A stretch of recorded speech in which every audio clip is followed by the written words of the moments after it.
विपक्ष देवगन। आज संसद में नागरिकता बिल पेश हो गया, लेकिन इस बिल के पेश होने से पहले संसद में अभूतपूर्व सियासी संग्राम देखने को मिला। एक तरफ थे टीएमसी के सांसद स्वागत राय, लोकसभा में कांग्रेस के नेता प्रतिपक्ष अधीर रंजन चौधरी, एआईएमआईएम के अध्यक्ष असाउद्दीन ओवैसी, और इनके पीछे करीब करीब समूचा विपक्ष आके खड़ा हो गया। और सरकार की तरफ से इन सबसे दो दो हाथ किए देश के गृह मंत्री और बीजेपी अध्यक्ष अमित शाह ने, और संसद में उन्होंने खुलकर कहा कि यह बिल मुसलमानों के खिलाफ बिल्कुल नहीं है, यह झूठा प्रोपेगेंडा है। लेकिन आज अमित शाह ने इतिहास के पन्ने खोलकर कांग्रेस पर बड़ा आरोप लगाते हुए कहा कि कांग्रेस ने धर्म के आधार पर इस देश का बंटवारा करा। यानी 1947 में यह देश जब पाकिस्तान हिंदुस्तान के रूप में बटा तो वो धर्म के आधार पर बटा, जिसके साक्ष्य भी हैं, जिसके चलते इस बिल को लाने की आज 70 साल बाद नौबत आ गई है।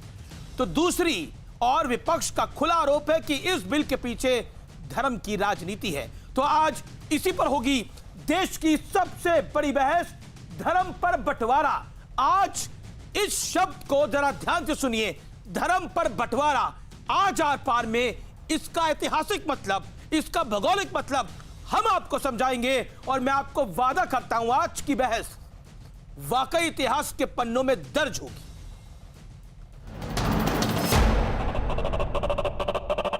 कि आज संविधान बड़ा संकट में है। Sir, this is the book, but I do not refer to only the book. This is 72(1). I think that the Home Minister, being new to this House, is not fully familiar yet. मारेंगे क्या? मारिए, आइए, यही तो कर सकते, मारिए, आइए। ये बिल कहीं पर भी 0.001% भी इस देश की माइनॉरिटी के खिलाफ नहीं है।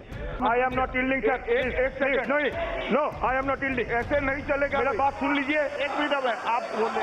अरे गृहमंत्री, हमें करो सदन को ये बिल पर चर्चा करने का अधिकार है या नहीं है। बिल के कंटेंट पर अभी चर्चा नहीं होगी। बिल जब लेकर आओगा तब जो पूछेंगे सबका जवाब दूंगा, और एक एक बात को टाले बगैर मैं जवाब भी दूंगा। वॉकआउट मत कर जाना।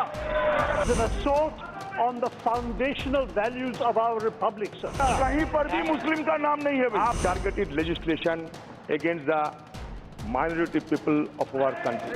सेकुलरिज्म इस मुल्क का बेसिक स्ट्रक्चर का हिस्सा है, इसलिए मुखालिफत कर रहे हैं क्योंकि ये फंडामेंटल राइट्स को वायलेट करता है। मुल्क में ऐसे कानून से बचा लीजिए, और आप होम मिनिस्टर को ही बचा लीजिए। जब देश का आजादी मिला तब धर्म के आधार पर विभाजन अगर कांग्रेस पार्टी न करती तो यह बिल की जरूरत न पड़ती। इस देश का विभाजन धर्म के आधार पर कांग्रेस पार्टी ने किया है, मान्यवर, उनको सुनना पड़ेगा। नागरिकता के नाम पर संसद में धर्म युद्ध का ये नजारा है। सरकार की तरफ से आज मोर्चा खुद गृह मंत्री अमित शाह ने संभाला। सरकार और विपक्ष में वार पलटवार इतना गंभीर हो गया कि ये बिल लोकसभा में पेश किया जाए या नहीं, इस पर भी वोटिंग की नौबत आ गई। और वोटिंग में विपक्ष की हार के बाद ये बिल पेश हुआ। जालिमाना बिल है, सरकार इसको वापस ले, और हिंदू मुस्लिम एकता के खिलाफ है। ये विभाजन, डिवाइड एंड रूल का इनका पॉलिसी है। सीएबी के खिलाफ है समाजवादी पार्टी, और हर कीमत पे समाजवादी पार्टी इसका विरोध करेगी। संसद में गृहमंत्री अमित शाह ने आज सीधे तौर पर यह तर्क दिया कि बांग्लादेश, पाकिस्तान और अफगानिस्तान का धर्म इस्लाम है, और इन देशों में अल्पसंख्यकों पर घोर अत्याचार हुए हैं। इसी आधार पर उन्हें भारत में नागरिकता दी जा रही है। तो बड़ा सवाल यही है कि क्या नागरिकता बिल पर विपक्ष का विरोध जायज है?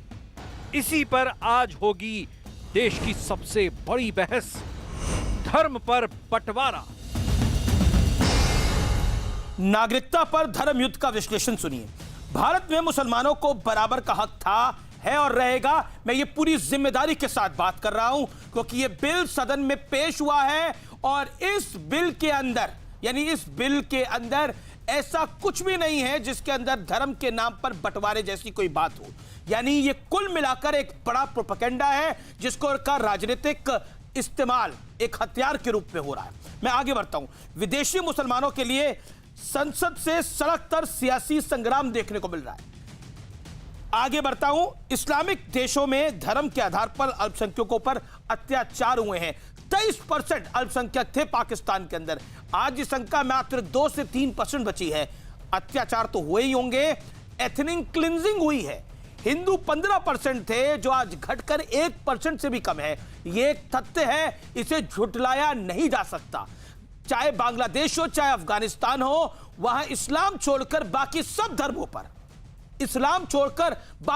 धर्मों पर अत्याचार हुआ है। वो परिवार कहां गायब हो गए किसी को नहीं पता। यह भी एक ऐतिहासिक तथ्य है, मौजूदा तथ्य है, इससे पलटा नहीं जा सकता।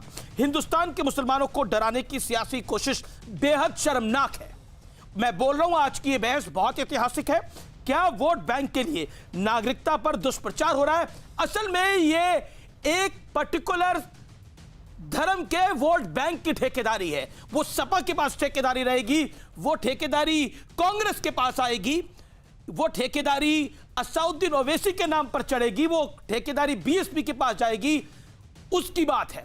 मेरे साथ बात करने के लिए, चर्चा करने के लिए कई मेहमान जुड़ रहे हैं। मेरे साथ सबूई खान है, जानी मानी वकील हैं, उनका स्वागत है, और साथ ही साथ सोशल एक्टिविस्ट भी हैं।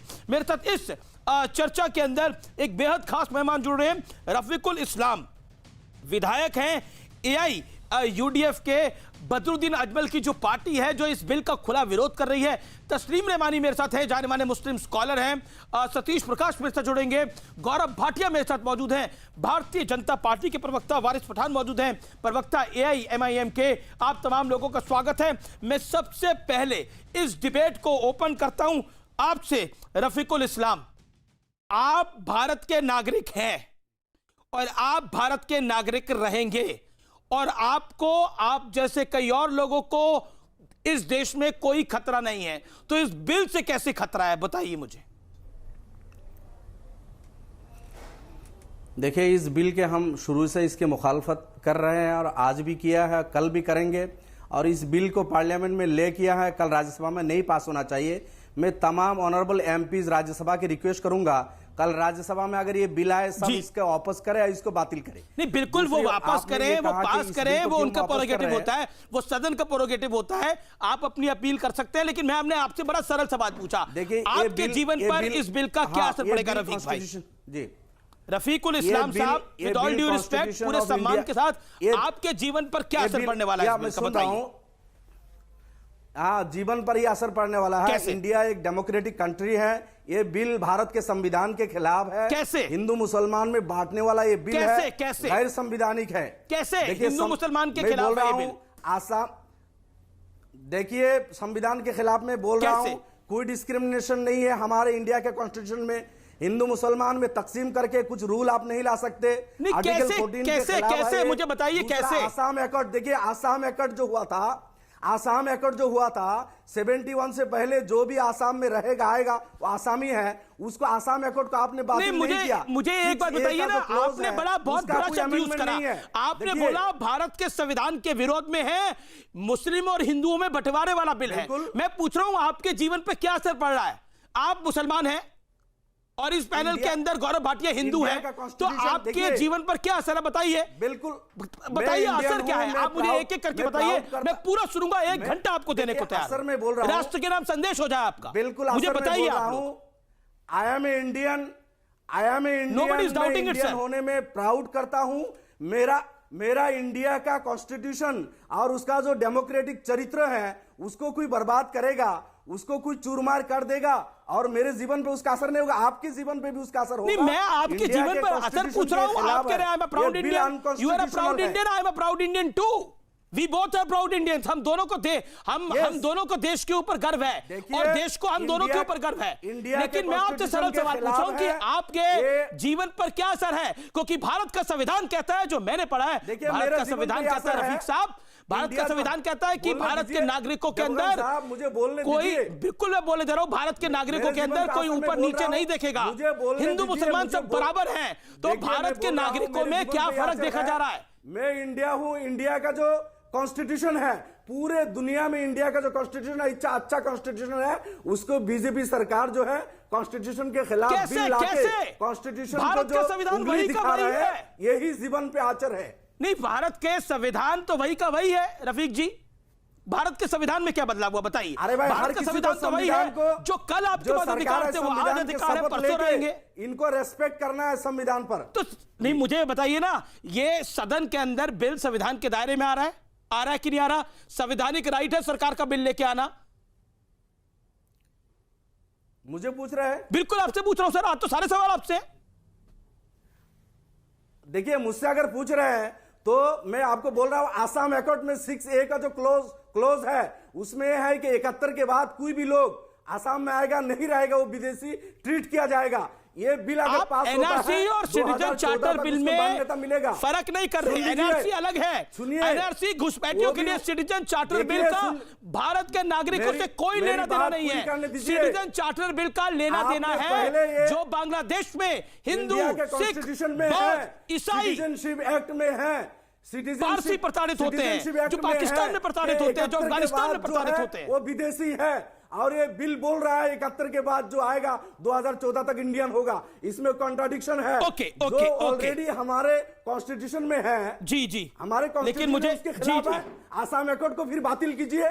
ठीक है, सुबही खान बातिल है। Okay, supreme court lawyer Subhi Khan, with all responsibility, with all dearness, क्योंकि Gaurav Bhati is also senior advocate, क्योंकि वो बीजेपी के प्रवक्ता है, तो हो सकता है उनका व्यू बायस्ड हो। मैं आपसे पूछता हूं, क्या ये बिल भारत के संविधान के विरोध में है? देखिए अमीश, ये बहुत अभी चिल्ला के बोल रहे थे कि मैं एक भारतीय मुसलमान हूँ। मैं भी पूरी रिस्पॉन्सिबिलिटी से बोलती हूँ कि मैं भी एक भारतीय मुसलमान हूँ। ना तो मुझे लग रहा है कि इस बिल के आने से मेरी कोई हक तलफी हो रही है। जैसा आपने इनसे सवाल पूछा कि वो बिल आने से आपके कौन से राइट्स जा रहे हैं, उसका तो जवाब ये दे नहीं पाए। बार बार संविधान की जो ये दुहाई दे रहे हैं, मैं इनसे ये पूछती हूँ, क्या संविधान में अंडर प्रिविलेज्ड लोगों के लिए प्रोविजंस लाने का प्रावधान नहीं है?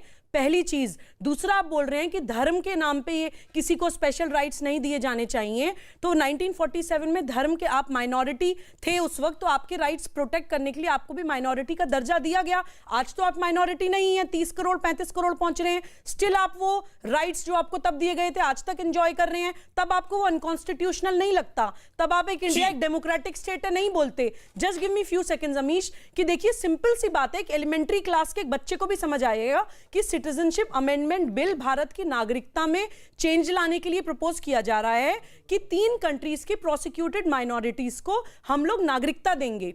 अगर आप वो उन 6 कैटेगरीज में नहीं आते हैं, उन प्रोसिक्यूटेड माइनॉरिटीज में, तो आपको नागरिक बनने के लिए उसी नागरिकता कानून में दूसरे प्रावधान हैं। अगर आप मुस्लिम हैं और आप एक सिटीजन बनना चाहते हैं, आप सिटीजन नहीं है, तो उसी सिटीजनशिप एक्ट में दूसरे प्रोविजन है। अदनान सामी को भी सिटीजनशिप मिली है। एक सेकंड रफीक साहब, मैं आपको बता रहा हूं, 30 सेकंड में जवाब दीजिएगा। 30 सेकंड का वक्त है सर, जवाब दीजिएगा। मेरे साथ वारिस पठान, गौरव भाटिया भी जुड़े हुए हैं, तस्लीम रहमानी और सतीश प्रकाश भी जुड़े हुए हैं, इसलिए मैं बोल रहा हूं क्विकली सर। ये मैडम लॉज बता रही थी, लॉ ठीक है, लेकिन उनको ये भी मालूम होना चाहिए कि सिटीजनशिप एक्ट 1955 को अमेंड करके इसी पार्लियामेंट में 6A का क्लोज रखा है, जिसमें ये है 71 के बाद जो भी आएगा आसाम में नहीं रहेगा। फिर आप मिक्स कर रहे हैं सर। अगर ये बिल पास होता है 14 तक उससे टकरा रहा है, तो वो जो आसाम अकॉर्ड वाला 6A का क्लोज है उसको पहले बातिल करो। उसको पहले बातिल करके फिर आप बिल लाए, फिर इसको हम क्या करते हैं, तो आपकी ये शर्त है कि पहले उस क्लॉज पे बातचीत करें, उसके बाद यार ये बिल संविधान के विरोध में नहीं है। पहला पॉइंट ये प्रूव होता है इस डिबेट के अंदर, क्योंकि कैसे विरोध में, आप मुझे बताइए ना, संविधान के विरोध में कैसे? इसका मैंने आपसे 3 बातें पूछी कि आपके जीवन पर क्या असर हो रहा है, आप नहीं जवाब दे पाए। मैंने पूछा संविधान के विरोध में कैसे है, उसका जवाब नहीं आ पाया। अब मैं तीसरा बड़ा सवाल उठाता हूं, एक सेकंड होल्ड ऑन। तीसरा बड़ा सवाल, I want Tasleem Rahmani, Waris Pathan and Satish Prakash to answer it, और जिसके बाद जवाब हो वो हाथ खड़ा करके जरूर इसका जवाब दे। I want you to raise the hand, क्योंकि जो इसका जवाब देना चाहे, इस पर्टिकुलर सवाल का इधर उधर की बात ना करें, जो इसका जवाब देना चाहे। सवाल आपने पहले ही हाथ खड़ा कर लिया है, तस्लीम भाई सवाल सुन लीजिए। सवाल मेरा यह है कि मुझे कुछ और भी कहना है, जी आप कुछ और भी कहिएगा, लेकिन अभी मेरा सवाल होगा, मैं चाहता हूं कि आज इस विषय के ऊपर तमाम भ्रांतियों को खत्म करा जाए, क्योंकि इस देश के अंदर कुछ लोग हिंदू मुसलमान का एजेंडा चलाने की पुरजोर कोशिश कर रहे हैं, जिसका मैं बड़ा और कड़ा विरोध करता हूं आज इस अपने प्लेटफॉर्म से। और मैं बहुत सीधा और स्पष्ट सवाल पूछता हूं कि पाकिस्तान के अंदर क्या मुसलमानों को प्रताड़ित किया जाता है या सिखों को, हिंदुओं को, ईसाइयों को और बादों को प्रताड़ित किया जाता है? इसका जवाब कौन देगा? तस्लीम रहमानी तो वीडियो में है नहीं, सतीश प्रकाश और आपने खुद ही जी एक सेकंड खुद ही कह दिया। नहीं एक सेकंड कह दिया। तस्लीम रहमानी जवाब देना चाहते हैं या वारिस पठान जवाब देना चाहते हैं? पहले जिम्मेदार या सतीश प्रकाश जवाब देना चाहते हैं? नफरत फैलाने के आपने अपने पूरे प्रोग्राम का शुरुआत इस्लाम के खिलाफ जहर उगलने से किया है। आपने कहा है, आप रिकॉर्ड किया अपना,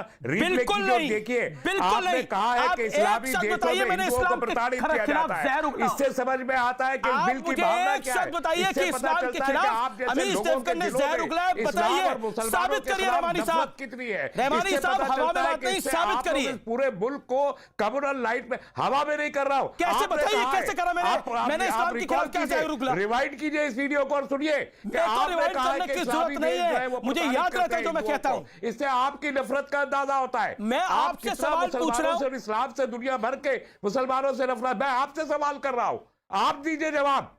आपको मुसलमानों से नफरत ये क्यों तो इस बिल में कहा गया है? कैसे कह रहे हैं कि इस्लामी मेरा देशों में, थोड़ी है, ये तो इस बिल में कहा गया है 5 करोड़ से ज्यादा तीनों देशों के अंदर 5 करोड़ से ज्यादा हिंदुस्तानी मुस्लिम मुल्कों में रहते, 50 से ज्यादा मुस्लिम मुल्क है, वहां फॉरेन रेमिटेंस, ये तो हार्ड फैक्ट है। मैक्सिमम फॉरेन रेमिटेंस पाकिस्तान, हमारे बांग्लादेश में प्रताड़ित कौन हुआ? अफगानिस्तान, तालिबान में प्रताड़ित कौन हुआ? ये उतना ही बड़ा सच है, ये उतना ही बड़ा सच है, झूठ की बुनियाद पे आंकड़े पेश कर रहे हैं। मदीना में अल्लाह का घर है, उतना बड़ा सच है ये। सुन लीजिए, मैं आपको बता रहा हूं, ये उतना ही बड़ा सच है, जितना बड़ा सच मक्का मदीना में अल्लाह का घर है, उतना बड़ा सच है। सुन लीजिए, बड़ी है तस्लीम रहमानी साहब। नहीं, क्या सत्य है? सत्य यह है कि पाकिस्तान, बांग्लादेश, अफगानिस्तान में सिख, हिंदू, बौद्धों को मारा गया है। पाकिस्तान से कितने शरणार्थी आए? मुझे आप आंकड़ा दीजिए, कितने शरणार्थी आए पाकिस्तान? बच्चे तो आएंगे ना, बच्चों तो आएंगे ना। जो संख्या 15% की थी, आज 1% की हिंदुओं की रही है। कहां गए वो? कहां गए हिंदू परिवार? 400 लोग 70 साल में 400 लोग आए हैं पाकिस्तान से, जिनको आप प्रताड़ित कहते हैं। और जो तो फिर इतना लेकर आए, फिर इतना रोने की जरूरत क्या है इस बिल को लेकर? बिल्कुल अगर आएंगे ही 400 लोग, 2 लाख रिफ्यूजी दुनिया भर से यहाँ अभी तक आए हैं। आप 2 लाख रिफ्यूजी जिनमें मुसलमान भी है, अफगानिस्तान के तस्लीम रहमानी, ये बड़ा एक सेकंड, गौरव भाटिया को मैं स्क्रीन पे लेके आना चाहता हूं। और ये बड़ा एक्सेप्शन है आपका, ये बड़ा आपने बड़ा बहुत काबिल तारीफ है कि सच को आपने बोला। ठीक है तस्लीम जी, आपने बयान दिया, अपनी बात को अपनी रखा। एक second, can we put audio on off now? बड़ा बयान आपने दिया, आपने बोला 400 तो हिंदू आए हैं, तो फिर इतना रोना गाना तमाशा क्यों है इस बिल को लेकर, जब हिंदू ही 400 आए, सिख ही 200 आए? आपके अनुसार, मेरे अनुसार नहीं, जो आपने अभी थोड़ी देर पहले बोला, तो फिर इससे क्या फर्क पड़ जाएगा? यानी आप कोरी करारी सियासत कर रहे हैं। मैंने तो सिर्फ हिंदू मुसलमान तो आप कर रहे हैं। मैं आ सकता हूं क्या? मैंने तो सिखों का नाम नहीं लिया। मैं सिखों का नाम लूंगा तो मैं सिखों का कहूंगा कि 8,500 सिख अफगानिस्तान से आए थे, वो भी 70s में आए थे। ठीक है, गौरव अमीर जी, हो गई बात इन लोगों की, हम लोग भी अपनी बात रख ले।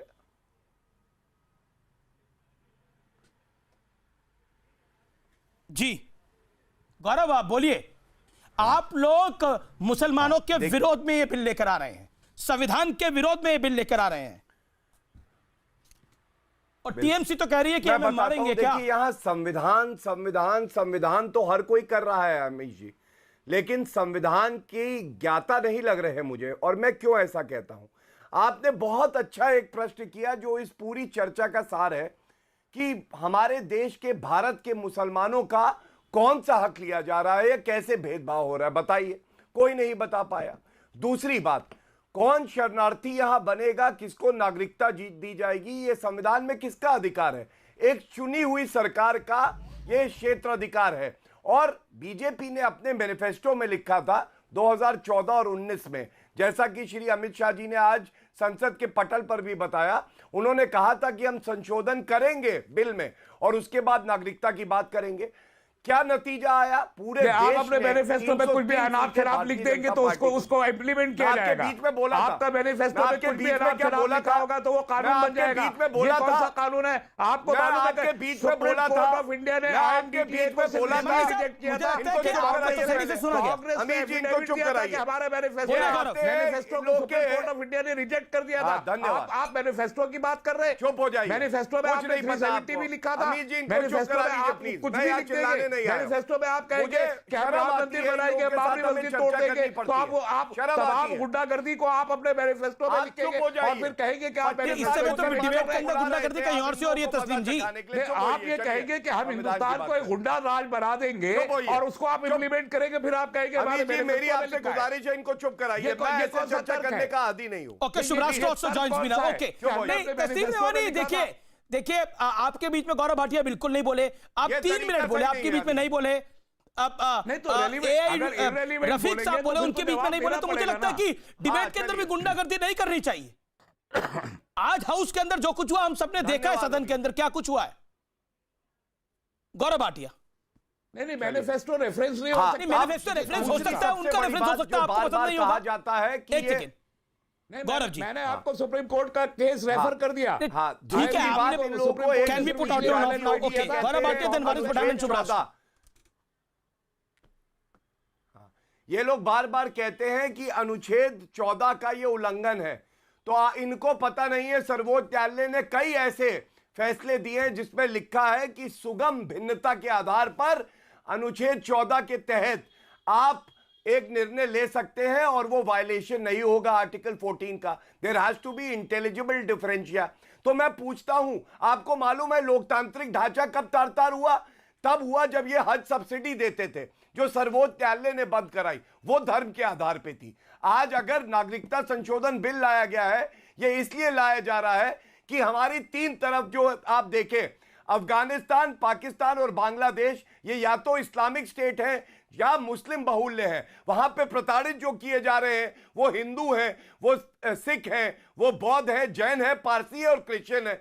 अगर हमारा देश उनको शरणार्थी बना के नागरिकता देता है तो इनको किस बात की आपत्ति है? और ये केवल और केवल इसलिए है कि ये चाहते हैं इस देश में घुसपैठिए मुसलमान तो आए, वो इनका भविष्य में वोट बैंक बन जाए तो ठीक है, लेकिन अगर हिंदुओं और सिखों को नागरिकता मिल जाएगी तो आप ऐसा चाह रहे हैं क्या? बंद हो जाएंगी। एक सेकंड, गौरव भाटिया, ये तो मेरा आप ऐसा चाह रहे हैं कि Waris Pathan and then Shubhrashtra. Okay, I want, नहीं देखिए, मैं चाहता हूं कि हल्ले वाली डिबेट नहीं, इसके ऊपर अमीश भाई बहस हो जिसमें तर्क और वितर्क हो, जिसमें तर्क भी हो और उन तर्कों को काटा भी जाए। लेकिन मुझे लगता है कि हल्ला मचाने से ना व्यूअर्स को कोई मैसेज मिलेगा, जो व्यूअर्स, जो लोग हमें देख रहे हैं वो भी चैनल को बंद कर देंगे। इसलिए मैं चाहता हूं कि इस पे तर्क वाली बहस हो जो बेहद बेहद आवश्यक है।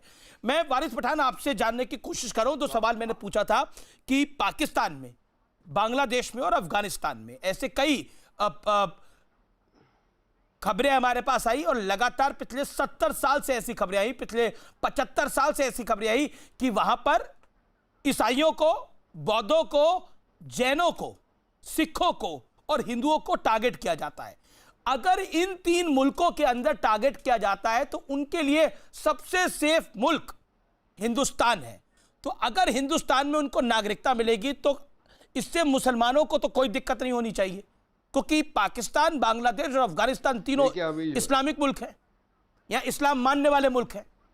अमीश भाई, सबसे पहले आप मेरी बात सुनिए। ये जो बिल है पूरी तरह संवैधानिक है, वायलेशन ऑफ आर्टिकल 14 है, राइट टू इक्वालिटी। रिलीजन के बेसिस के ऊपर आप सिटीजनशिप तय नहीं कर सकते, ये साफ है। सुप्रीम कोर्ट के काफ़ी सारे इसमें जजमेंट्स है।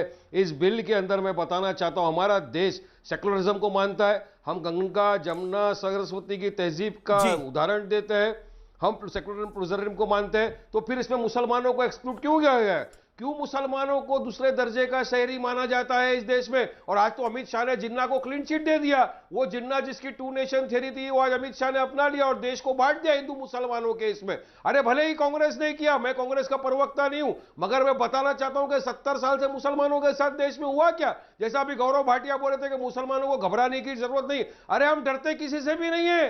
गौरव भाटिया, डरने की बात ही नहीं है, यह हक की बात है। और हक ये है, आपका हक कैसे जा रहा है? आप इंट्रोड्यूस करके गौरव भाटिया, एक second, let Waris Pathan come and respond. Let Waris Pathan में वारिस पठान, आपका हक कैसे जा रहा है, इस सवाल का जवाब दीजिए। आपका मौजूदा हक कैसे जा रहा है, आपका इंडिविजुअली मौजूदा हक कैसे जा रहा है? अरे हमारा नाम क्यों, जब हमारा नाम आप जैनों का नाम डालोगे, आप बुद्धिस्ट का नाम डालोगे, मैं इनसे पूछ रहा हूँ, एक सेकंड पूछिए इनसे, मुसलमानों का नाम एक्सक्लूड करोगे तो क्या मुसलमान इस देश का हिस्सा नहीं है? वो भी बता दीजिए, और हम वो कौन सा जजमेंट है वारिस पठान? आप सुप्रीम कोर्ट का हवाला दे रहे, कौन सा जजमेंट है? दीजिए, मैं खामोश बैठा था जब आप लोग बोल रहे थे। पूछ रहा हूं आपसे, प्रश्न का उत्तर दीजिए मिस्टर पठान। 10 जजमेंट ऐसे हैं AIMIM तो डरती है बीजेपी से, क्योंकि हम देश में बदलाव ला रहे हैं, सुधार आ रहा है। बीजेपी से कोई नहीं डरता। ओवैसी कहते थे अनुच्छेद 370 नहीं हट सकता, हटा दिया ना। देश की जनता का आपने कहा कि किस तरह से ट्रिपल तलाक खत्म होगा, खत्म कर दिया ना। जिसमें 4 लाख राम मंदिर पे कहा तारीख नहीं, क्या फायदा हुआ? 1200 करोड़ रुपए देश के नागरिकों का। एक second I have to put audios on of Subrashtra and Waris Pathan. एक सेकंड वारिस पठान, आपने ये सब आप बार एक ही पॉइंट रख रहे हैं। देखिए हमारा हक जा रहा है, मैं पूछने की कोशिश कर रहा हूं आपका कौन सा हक वारिस पठान चला गया है और चला जाएगा? और एक बात बताइए, पाकिस्तान के अंदर मुसलमानों को खतरा है क्या? बांग्लादेश में मुसलमानों को खतरा है क्या? क्यों पाकिस्तान में, अफगानिस्तान तालिबान में मुसलमानों को खतरा है क्या? पाकिस्तान, म्यांमार, बांग्लादेश, ऑस्ट्रेलिया की बात छोड़ो, हिंदुस्तान के मुसलमानों की बात करो। पर ये बिल इन तीनों मुल्कों के लिए है, इसलिए बात करनी पड़ेगी ना। जहाँ पे सेक्युलरिज्म की बात चलती है तो आपने एनआरसी का भी तो हिस्सा ये नहीं है। एनआरसी क्या था?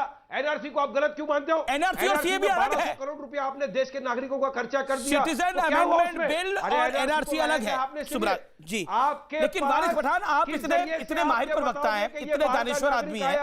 नहीं वारिस हियर में आउट। आप सबसे पहले तो बोलिए कि बीजेपी इस देश को बांटना चाहती है हिंदू मुसलमान की लाइन। ठीक है Subrashtra being a young Indian, Subrashtra being a young Indian, being a learned Indian, do you think मौजूदा present regime, Narendra Modi regime and Amit Shah as a home minister, ये देश को हिंदू मुसलमान में बांट रहे हैं? और अमीश भाई मेरा आवाज कम नहीं करना। बिल्कुल आपकी आवाज कम नहीं है, लेकिन सुब्राष्ट्रा किसी के बीच में नहीं बोलेगी, तो उम्मीद करता हूं कि सेम रिस्पेक्ट उनको भी दी जाए। बोल रहा था गौरव भाटिया लोग के बीच में, उनको रोक दिया मैंने गौरव भाटिया को। आपको 4 मिनट दिए गए पूरे। उनके बीच में मैं अनफेयर काम नहीं करता ना अपने व्यूअर्स के साथ, गेस्ट के साथ।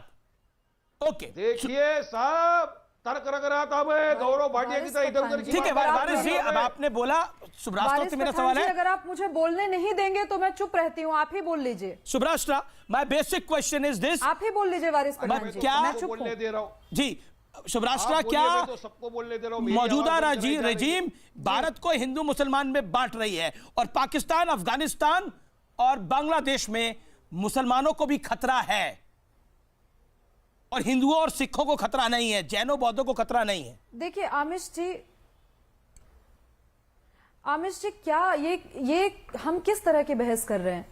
जब 1947 में भारत का पार्टीशन हुआ, उसी समय हिंदू मुसलमान की तर्ज पे इस देश का विभाजन कर दिया गया, तो इसमें अमित शाह और मोदी जी कहां से बीच में आ रहे हैं?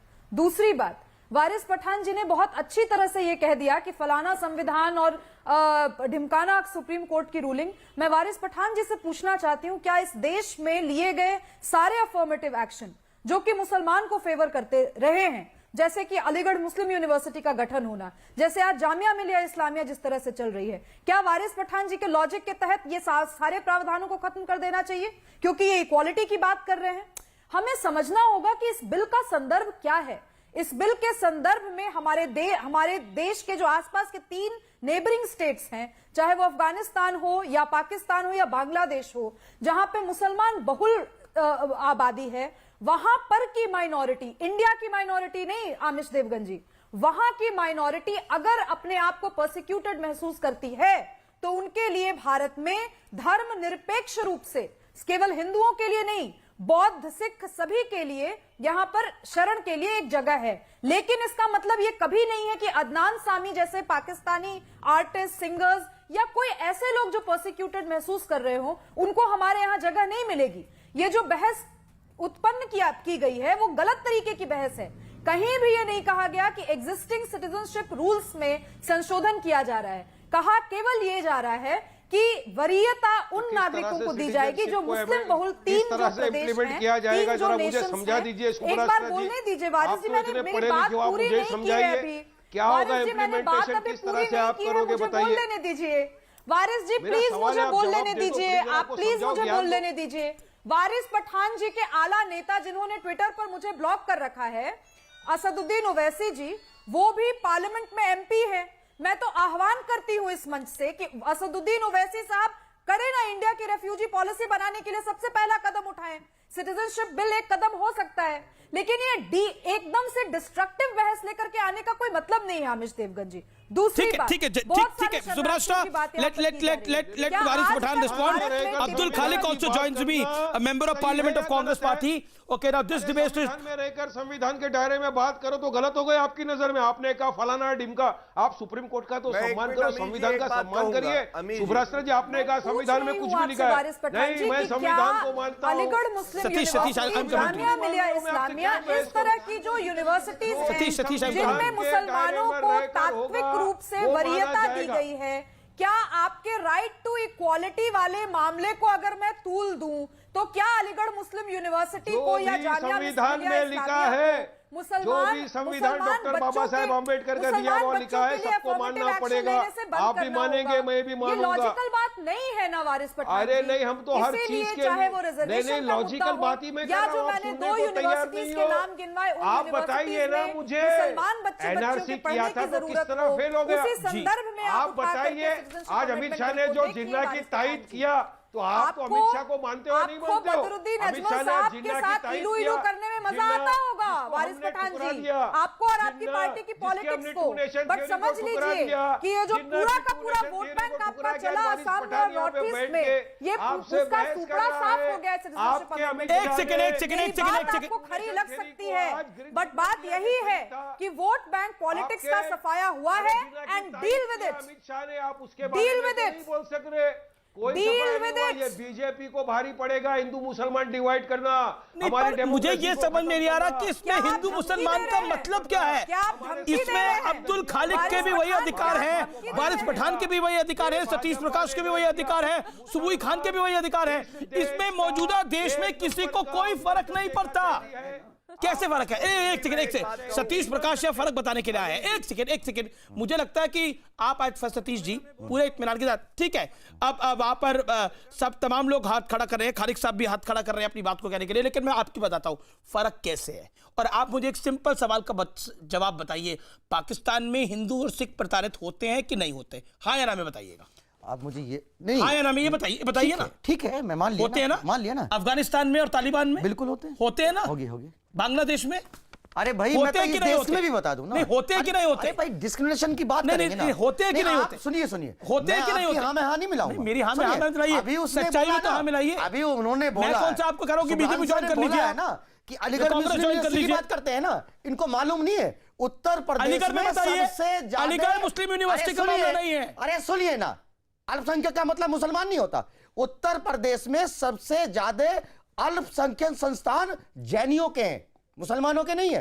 आप ध्यान इसको जरा चेंज करो पूरी तरीके से, इस तरह की बात नहीं करो बिल्कुल भी। अच्छा, आप बताइए फर्क क्या है? फर्क पड़ेगा क्या है? सिटीजन अमेंडमेंट बिल से क्या फर्क पड़ेगा? देखिए, इस देश का मुसलमान भी इस देश का नागरिक है।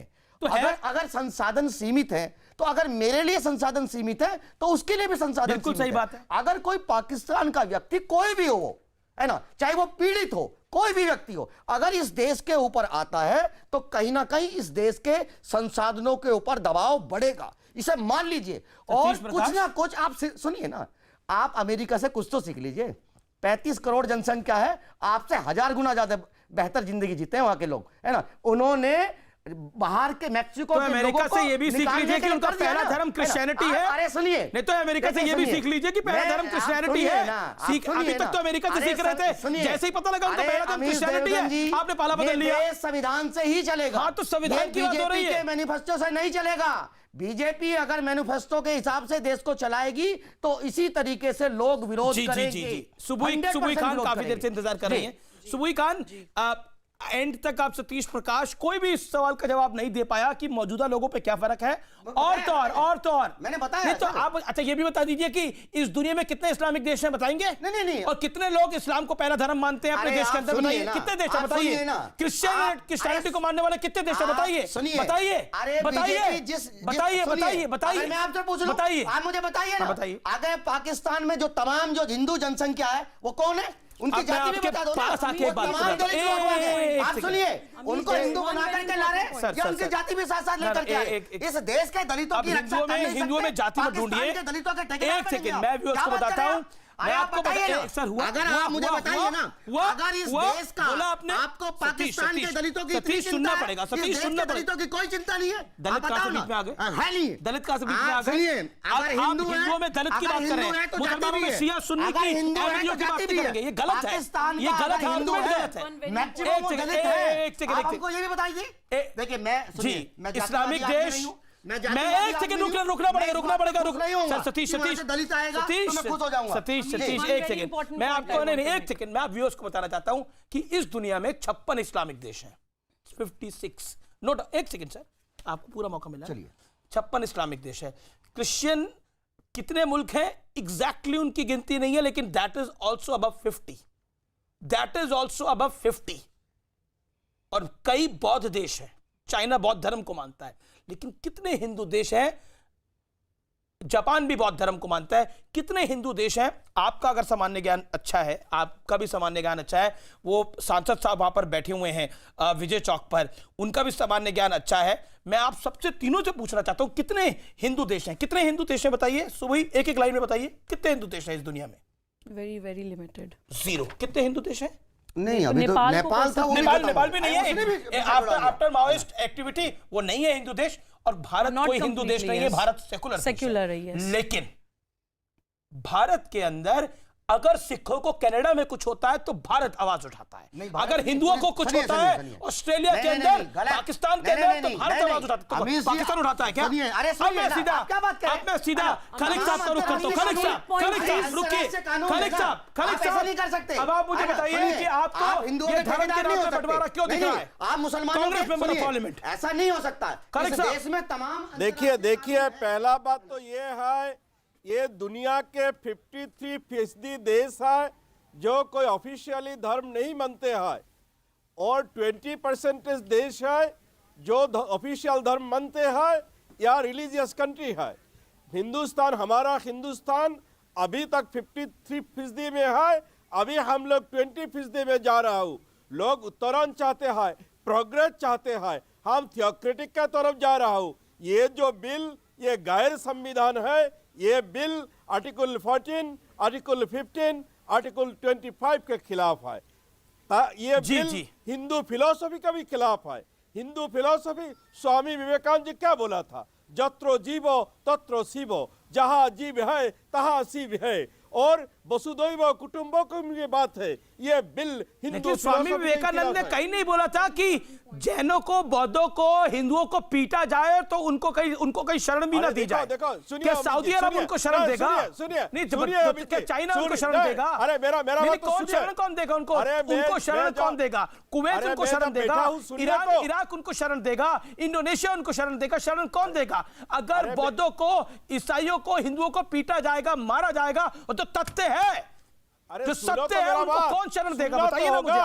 देखो, पाकिस्तान के बात अलग है। पाकिस्तान की क्या? अफगानिस्तान की बात अलग है क्या? अरे सुनो, अरे अफगानिस्तान हमारा दोस्त कंट्री है। तो वहां पे नहीं मारा गया क्या? अरे वो वहां पे मारा नहीं गया? तालिबान ने क्या करा था? अरे हम लोग अफगानिस्तान की आवाज कब आवाज उठाया? यहाँ उन लोग को शेल्टर देने से क्या होगा? हमें तो अफगानिस्तान के खिलाफ आवाज नहीं उठाया। बांग्लादेश हमारा फ्रेंड कंट्री है, हम बांग्लादेश के खिलाफ आवाज नहीं उठाया। ये आसाम के मंत्री, बीजेपी के मंत्री हिमंत बिस्वा शर्मा आज भी ढाका में ढाकेश्वरी मंदिर में पूजा देने के लिए जाते हैं। वहां अगर पीड़ित होते हैं आसाम के बीजेपी मंत्री, कैसे वहां पूजा देने जाते हैं? ठीक है, okay, Congress member of parliament से, ओके, सुब्राष्ट्रा, गौरव भाटिया एंड सुबुई Khan, all three wants to counter it. Okay सुबुई, आप काफी देर से नहीं आई, 40 सेकंड में अपनी बात रखिए। खलीक साहब, अब आप रिस्पेक्टेड मेंबर ऑफ पार्लियामेंट है, मेरी उम्मीद है कि आप भी सुनेंगे, गरिमा बनाएंगे डिबेट की। लेट सुबुई make her point. Amish ji, पूरी कॉन्स्पिरेसी नहीं दबाई जा रही किसी की। पूरी कॉन्स्पिरेसी बहुत सिंपल वर्ड्स में अभी एक्सपोज कर देती हूँ। कुछ लोगों को एनआरसी की एक्सरसाइज बहुत बुरी लग रही है। उन लोगों को करोड़ों घुसपैठिए बर्दाश्त हैं, चाहे वो इंपोस्टर हो, चाहे वो इंटरनेशनल जासूस हो, चाहे वो आतंकवादी हो। सिर्फ इसलिए बर्दाश्त हैं क्योंकि उसमें बहुत सारे मुसलमान भी हैं। और उन्हीं सेम लोगों को सिटीजनशिप अमेंडमेंट बिल इसलिए बर्दाश्त नहीं है कि जैसे भी रहमानी साहब ने कहा कि बहुत चंद हैं, चाहे चंद हिंदू जो कि जिनका ह्यूमन राइट्स वायलेशन हुआ है, मैं धर्म भी नहीं ला रही, ह्यूमन राइट्स वायलेशन के बेस पे अगर हम उनको ला रहे हैं, वो उन लोगों को इसलिए बर्दाश्त नहीं है क्योंकि वो हिंदू हैं। मतलब इस देश से मुसलमान कोई बाहर ना चला जाए, चाहे वो कितना ही गलत क्यों ना हो, और इस देश में हिंदू कोई आना जाए, चाहे वो कितना प्रताड़ित क्यों ना हो। तो माफ कीजिएगा, ये नहीं, देखिए माफ कीजिएगा, ये वोट बैंक पॉलिटिक्स नहीं है। इन्हें चुप कर लीजिए, एक लाइन बहुत इंपॉर्टेंट बोलने वाली हूँ। माफ कीजिएगा, very important point I want to make, this is not just vote bank politics. ये सिर्फ वोट बैंक पॉलिटिक्स नहीं है, ये इस्लामिक स्टेट बनाने की वहाबी मानसिकता है। और ये सारे एक्सपोज हो रहे हैं पूरे देश के सामने कि मुसलमान भर लो, चाहे आतंकवादी क्यों ना हो, और हिंदू एक भी मत आने दो, चाहे कितना ही प्रताड़ित क्यों ना हो। एक्सपोज हो रहे हैं आप पूरे देश के सामने। कोई धर्म के बेस पे नहीं आया सिटीजनशिप अमेंडमेंट बिल। आप लोग धर्म के बेस पे, आपकी मानसिकता है, वो बंटवारा आपके दिमाग में है धर्म के बेस पे, जो कि एक्सपोज हो रहा है, पर्दाफाश हो रहा है। मैं बड़ा सिंपल सवाल, मैं परेशान हो गया इस सवाल को पूछते पूछते, लेकिन जवाब नहीं है। नहीं, मैं परेशान हूं इस सवाल को पूछते पूछते, जवाब नहीं है। क्या पाकिस्तान में मुसलमान प्रताड़ित है? क्या पाकिस्तान में मुसलमान को प्रताड़ित हो रहा है? एथनिक क्लींजिंग किसकी हो रही है? नॉट, आप सिलेक्टिव मत हो। जो अहमदिया और शियाओं में लड़ाई है वो अलग है। नहीं, वो अलग है। अब बताइए, ईरान में लड़ाई है, इराक में लड़ाई है, तुर्की में लड़ाई है, सबको न्याय देश में। बताइए, यमन में लड़ाई है, सबको न्याय भारत के अंदर। पॉइंट ये है, आप लोग इलॉजिकल बात की प्रकाशित करते हैं। जरा लॉजिकल लगने लॉजिकल की बात है ये तो। गौरव भाटिया, एक सेकंड, मैं ब्रेक के लिए रुक रहा हूं, वापस आ रहा हूं आप दोनों के पास। एक सेकंड होल्ड ऑन, मैं ब्रेक के बाद वापस आ रहा हूं। आप आर पार का ये जोरदार एडिशन देख रहे हैं। मैंने बड़ा बेसिक सवाल उठाया। व्यूअर्स, अगर आपके पास कोई जवाब है तो जरूर भेजिए। मुझे पता है इस डिबेट का कई लोग विरोध भी कर रहे होंगे कि ये सही नहीं है। मैं पूछता हूं, आप मुझे सही बताइए, मैं स्वीकार करने को तैयार हूं।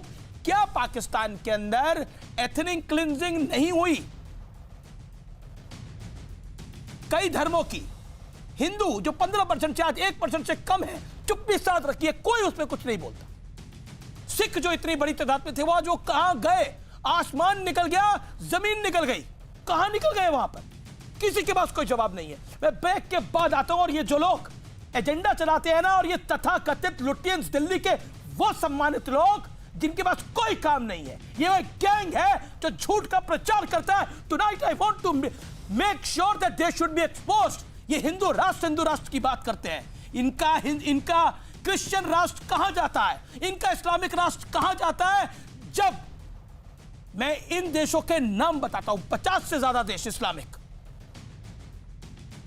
लगभग 50 देश क्रिश्चियनिटी को फॉलो करते हैं, लेकिन एक भी हिंदू राष्ट्र नहीं है और नहीं होना चाहिए। लेकिन हिंदुओं को जगह भी ना मिले, सिखों को जगह भी ना मिले, कनाडा में किसी की पगड़ी उछलती है तो भारत की सरकार सवाल खड़ा करती है। भारत की सरकार वहां पर इंटरवीन करती है, तब कोई और इंटरवीन नहीं करता, तब सऊदी अरब और पाकिस्तान इंटरवीन नहीं करता। तो सोचने वाली बात है। आर पार का जोरदार एडिशन लाइव, मैं सीधा रुख करता हूं गौरव भाटिया का, और मेरे साथ तस्लीम रहमानी भी अब जुड़ गए हैं। गौरव, दो चीजें बड़ी महत्वपूर्ण हैं। शशि थरूर, मैं कांग्रेस के नेता को कोट कर रहा हूं, अगर संसद में नागरिकता संशोधन बिल पारित होता है तो पाकिस्तान के संस्थापक मोहम्मद अली जिन्ना के विचारों की यह बड़ी जीत होगी। नहीं, देखिए, शशि थरूर जी तो वही व्यक्ति हैं जिन्होंने कहा था कि नरेंद्र मोदी जी वो है जो शिवलिंग में जैसे बिच्छू बैठा होता है वैसे है। और मैं कहूँगा मोहम्मद अली जिन्ना की तो तब वैचारिक जीत हुई थी जब मनमोहन सिंह जी ने लाल किले से कह दिया था कि संसाधनों पे पहला हक अल्पसंख्यकों का है और मुसलमानों का है। जो बड़ी बात है अमीर जी, पहली बार इस देश में समानता की बात हो रही है। पहली बार इस देश में हिंदू, मुस्लिम, सिख, ईसाई, पारसी, जैन, बुद्ध सबके हक बराबर है। अगर मुस्लिम डाल ही देते तो क्या जाता? ये विपक्ष सवाल पूछ रहा है कि अगर मुस्लिम भी डर जाते तो चला क्या जाता?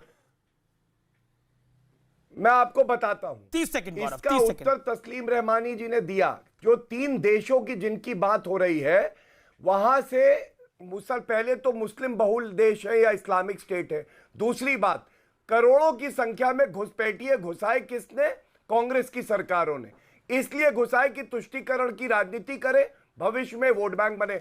और तीसरी बात, सर्वोच्च न्यायालय ने कहा कि ये कट्टरपंथी सोच के होते हैं, आतंकवादी संगठनों से इनके तार जुड़े होते हैं। जिन्ना के साथ तो समझौता करके धर्म के आधार पर आपके दौर में, आपके दौरे हुकूमत के अंदर 1947 में जिन्ना के साथ समझौता करके तो आपने पार्टीशन किया था, ध्यान होगा आपको अच्छी तरह से। 1947 लोग को जाना होगा, वो हिंदू हो या मुसलमान हो, यही था कांग्रेस, ये असम समझौता का मेन थिंग्स यही था। लेकिन आज ये लोग क्या कर रहा है? ये लोग घुसपैठिया के खिलाफ बोल रहा है, और जो घुसपैठिया आ रहा है उनको ही नागरिकता देना चाहते हैं। ये लोग क्या बोल रहा है? ये तो घुसपैठिया के नागरिकता दे रहा है।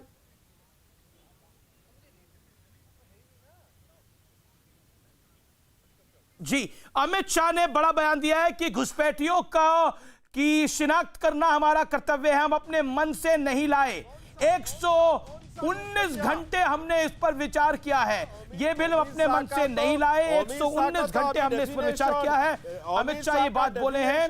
अमित शाह जी की या भाजपा का डेफिनेशन अलग अलग पॉलिटिकल पार्टी से भी चर्चा करी है 119 घंटे, यानी ये चर्चा तो हुई थी। आज तूफान क्यों खड़ा हो रहा है? सुब्राष्ट्रा एक सेकंड, सुब्राष्ट्रा, जब चर्चा हुई थी तो आज तूफान क्यों खड़ा करा जा रहा है? एक सेकंड 1947 सुब्राष्ट्रा, आवाज नहीं जा रही। वारिस पठान, आज क्यों तूफान खड़ा कर रहा है? तस्लीम रहमानी, लगता है तस्लीम रहमानी तक आवाज नहीं जा रही। तस्लीम रहमानी, आज क्यों बखेड़ा खड़ा करा जा रहा है?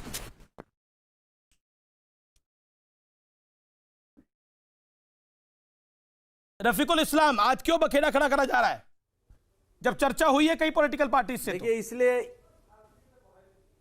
देखिए, ये बिल अगर पास होगा, आसाम के 3 करोड़ 40 लाख लोगों के साथ गदर करना होगा। बीजेपी ने वादा किया था कि 71 के बाद लोगों को भगाएंगे, लेकिन ये बिल पास होगा तो 71 से लेकर 2014 तक जो लाखों लोग आसाम में घुसे हैं वो बच जाएंगे। सुबह जवाब 15 सेकंड सुबह, जो कल्चर है 15 सेकंड सुबह बर्बाद करेगा। अमीश देखिए, ट्रिपल तलाक, 370, राम मंदिर, एनआरसी, सिटीजनशिप अमेंडमेंट बिल और फाइनल प्रहार होगा यूनिफॉर्म सिविल कोड। उसके बाद होगा इस भारत का निर्माण, उसके बाद होगा इस भारत का निर्माण जो सही मायने में सेक्युलर होगा। तब इनके लोगों के पेट में यह दर्द हो रहा है कि धर्म की जो राजनीति होती है इस देश में वो खत्म हो जाएगी। शुक्रिया, मेरे पास समय फिलहाल इतना ही है, लेकिन शुरुआत में मैं विश्लेषण करता हूं और अंत में मैं निष्कर्ष देता हूं। अंत तक एक भी पैनलिस्ट जो इस पूरे बिल के विरोध में था वो साबित नहीं कर पाया कि इस बिल से मौजूदा मुसलमानों को क्या इफेक्ट, क्या इंपैक्ट हो रहा है, क्या असर हो रहा है, नहीं साबित कर पाया। पॉइंट नंबर 2, पाकिस्तान, बांग्लादेश, अफगानिस्तान के अंदर कौन सी कम्युनिटी पर ज्यादा प्रहार होते हैं या फिर कहें उन्हें मारा जाता है, और वो कौन से हैं? हिंदू, सिख, फिर आते हैं तीसरे नंबर पर क्रिश्चियन। इन सबको नागरिकता मिलेगी। और तस्लीम रहमानी साहब ने तो बड़ी बात बोल दी कि 400 लोग अभी तक आए हैं। जब 400 लोग आए हैं तो रोना गाना काहे के लिए? जनाब, मैं ब्रेक लेता हूं।